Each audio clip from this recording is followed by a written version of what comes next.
Hello and welcome back to See the Story. It's the signature segment of the 3-hour news show. We are still discussing about vitiligo.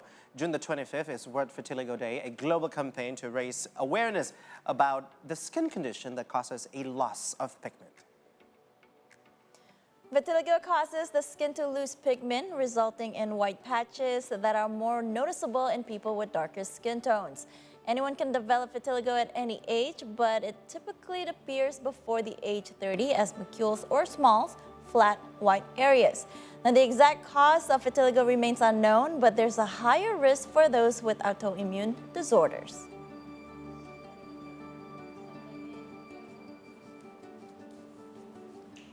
All right, so we're here to know more about vitiligo and how to prevent it. We now have dermatovenerologist.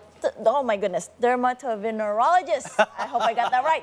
Dokter Alfonsus Rendy Laksditalia in the studio with us. Doctor, thank you so much for being here. How are you today? I'm very good. Yanni and Hans. Yes. That's right. And welcome back. You're not a strange person to the studio. Yes. Because we've been always constantly looking for the right information when it comes to, things that we are not familiar with. And you're probably one of the people that we need to ask. But can you elaborate more about vitiligo and how common is it? Okay. First of all, no offense, Hans. We spell it in English actually in vitiligo. Vitiligo. No offense, okay? So None taken. we got it wrong. Because, this actually proves even more unawareness towards this condition, Doctor. Okay. And, can you explain more about this? Okay, so the good news, in Indonesia, we read it vitiligo. But in English spelling, we call it vitiligo. And today, on June 25th, right? Today is the World Vitiligo Day. It's the commemorations of the vitiligo. So, what's your questions again? Okay, what is vitiligo? What is vitiligo? Yeah. And what is the cause of it? Because we've never known that much about this condition. Okay, so first of all, vitiligo is the skin conditions where our cells, specifically the melanocytes. Melanocyte is a cells that responsible to the color of our skin. So the keratinocytes is the skin cells. There's another cells in there called melanocytes that have responsibility to give colors to our skins. Our pigments. The pigments. Okay. So that is why there's a brighter color, darker color, that type of variations of all. And in vitiligo, there is a process of destructions of that cells and injury of that cells that's supposed to be giving the colors until sometimes the melanocyte cells were absent in those area. That is why makes those specific area, whether in the faces or in the hands, in our body, have no melanocytes at all and lose pigment, what we call as depigmentation. Depigmentation. That is what it is. So you were mentioning about the destruction of the melanocytes. What is the actual cause of that? I mean, there has to be something to, for a destruction. Yeah, so there are more studies to come about that because they're still part of those studies continues all the way to find out what happens inside the skin that causes the destructions. But due to the research and literature, they said that there is a process and autoimmune conditions inside our body that makes our immune cells destruct the melanocytes. However, some of them inherited as a genetic inheritance, and some of them that happens as de novo mutations. So it's happened because of the environment causing the mutations and makes the vitiligo happens in the skin. So some people can be born with vitiligo and some people can just, it appears like Winnie Harlow, I think you said Four years she was old. 4 years Four old years when it old, happened, right. So people are born with it, or like you said, it's because of the condition, the surrounding. Yeah. So actually the genetic, what we call as susceptibility, the genetic susceptibility was there, but the environment played a major role to trigger it. So Winnie Harlow is the there's a late onset and early onset.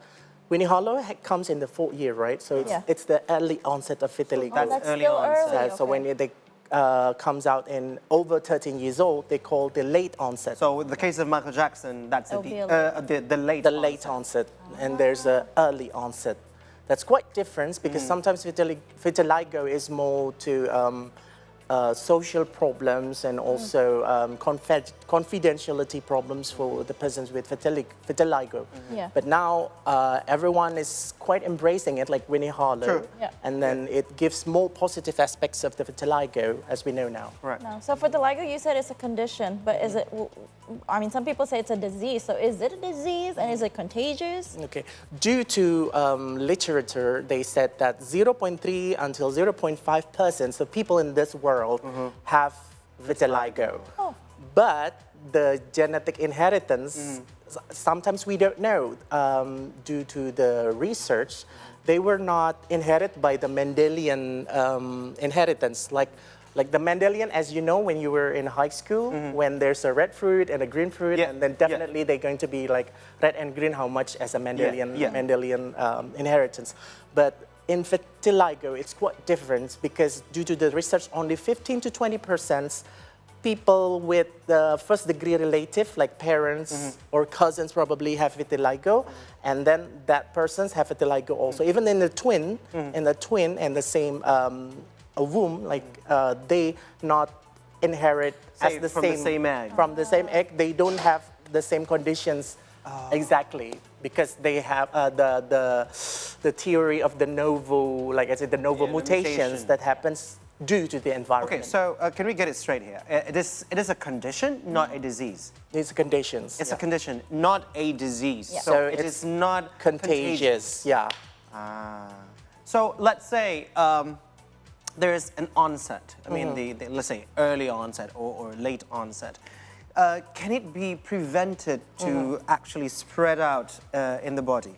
Okay, that's a very good question, Hans.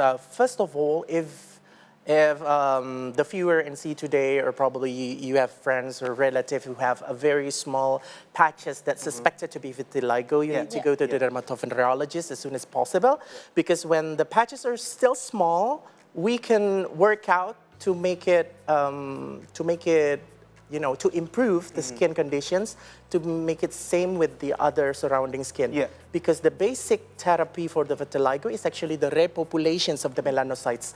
Like I said, there's a no man's land in there. Yeah. No man's land means no melanocytes in there. So if you still have a small patches, it means we need to call the melanocyte from the surrounding tissues.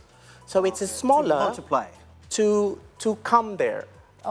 So that was why they call as the theory of repopulations. So when you go to the dermatovenerologist, they give creams, they give the ointments, sometimes a therapy, the excimer laser or everything. The basic underline here, we need to repopulate the melanocytes. So the smaller it go to the doctor, the faster it will be improved. So like the case of Michael Jackson, like we heard before, police found the hydroquinone in his residence. Now that is for the treatment for vitiligo.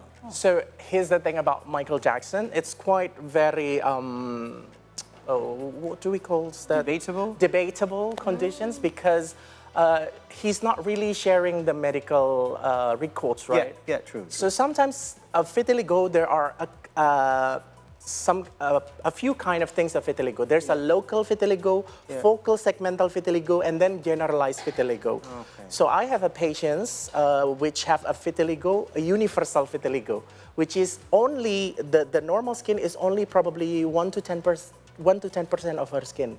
So sometimes, probably because we cannot give creams to all over her body, we depigment the last. That also can be a choice. However, it's also debatable because, as you know, without melanocytes, it means we don't have an umbrella. True. When you go to the outside of our house, probably there's a sun with the radiation, ultraviolet A, B, and C that may harm your skin. There's no barrier to it. There's no barrier. It's like you go out and you don't have an umbrella. It means the burn of the skin, the risk of skin cancers or radiations is going to be bigger with persons with no melanocytes. So probably if you see the hydroquinone, I don't know the medical record, but probably we suspected he has generalized vitiligo, so he took away the last remain of the dark skin to make it all even. Oh, But it's very debatable. Those therapy is debatable. I see. All right. So, Doc, is vitiligo curable or is it lifelong condition? No, okay. Will Winnie Harlow look like that till forever? So here's the thing.